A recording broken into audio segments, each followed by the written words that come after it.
Name Gareth Bryant. Age 36. Today's date June 28th, 2018. Location New York City. Relationship to partner, friend. I'm sorry, Garrett. Do you mind doing that one more time? This was just the second recording was a little delayed. Okay, no problem. Thanks. Ready now? Yeah. Okay. Name Gareth Bryant. Age 36. Today's date June 28th, 2018. Location New York City. Relationship to partner, friend. My name is Lukman Abdurrahman.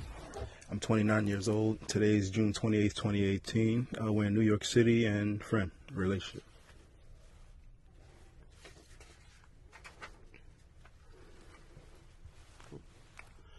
So, in terms of the questions about identity, let's pull up the questions as a matter of fact. So, I have one.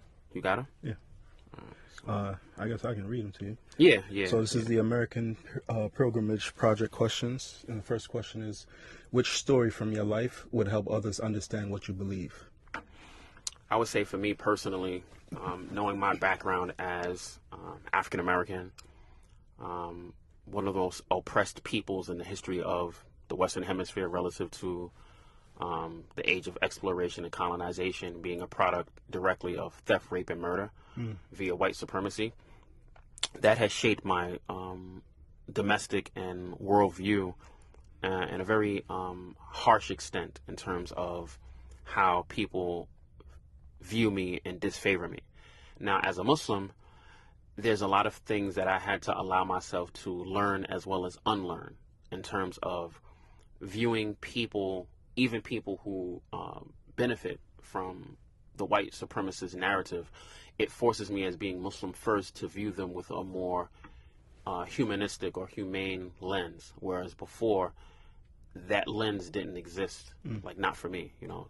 So in many ways, even in terms of like the narrative of Malcolm X, may Allah mercify him, his views were not really that much different. And in fact, they were much harsher because he had significantly more negative run-ins with white supremacy than I could ever even imagine.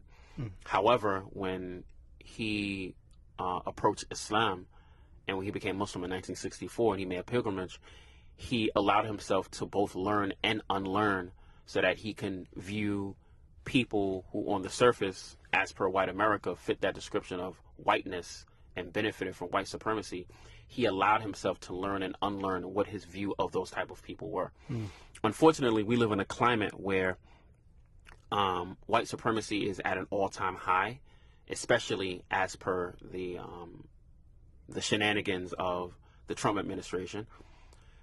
Because of that, this concept, white supremacy, is being more deliberately projected through the media, even though people are pretending that it doesn't exist. Ironically, the same people who pretend that it doesn't exist, they're the ones who are pontificating it and actually profiting from it. What are your thoughts on that? Pretty much the same. Just knowing how, for instance, when you mentioned Malcolm X, his ideology when he first started out and after he made pilgrimage to Mecca, how it kind of changed or whatever.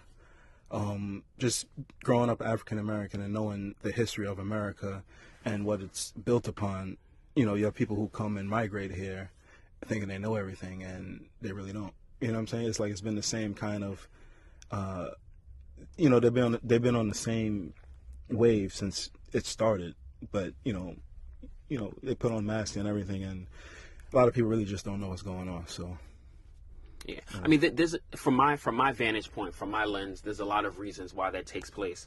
One of the reasons is because of the lies that they allow themselves to absorb while they're in their countries of origin, in terms of like the nostalgia or the mythos of what America is. You know, like there's a lot of people who come from different parts of the world, and they think that the only people who live in the United States are white people.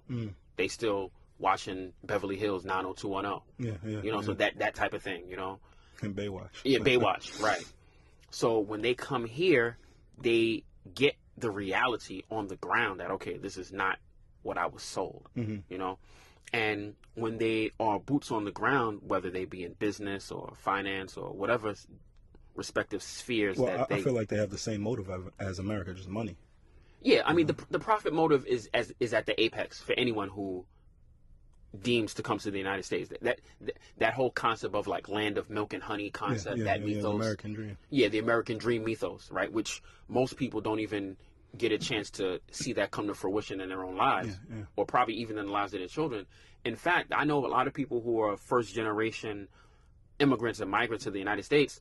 They've actually admitted that they've struggled more as per living in the U.S. than they ever would have struggled in their country of origin. They would have more here when they had less in their country. Right, and it's completely an illusion. Yeah, like I know people personally. But having more doesn't mean you're good. You know, sometimes a simple life is easier. Yeah, you know what they say, less is more. That's not an understatement. I mean, it's not an overstatement. It's overrated. It's an understatement. You know, so people really don't value the reality of less being more. You know, and because, like you said, because of that, people their trajectory towards what they're chasing, which is actually an illusion, because at a certain point, the United States hierarchy really isn't that much different than the classic Japanese or European feudal system. And it's really not that much different than from the ancient Chinese or the ancient Hindu caste system. The only difference might just is take out like a core element, but the blueprint's still the same. The blueprint is exactly the same. The only difference is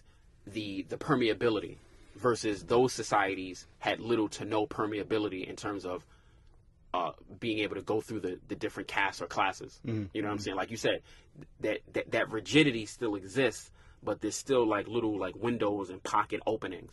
It just depends on how much are you willing to sacrifice or sell out in order to get through those essentially cracks. And it is interesting as far as us as Muslims, when we know our ultimate goal is paradise or whatever, but then you get caught up in all of these worldly like affairs. I mean, it's important, you know, because we still have to make money to live and whatever the case may be, but you know, it's like they forget about where we're trying to go.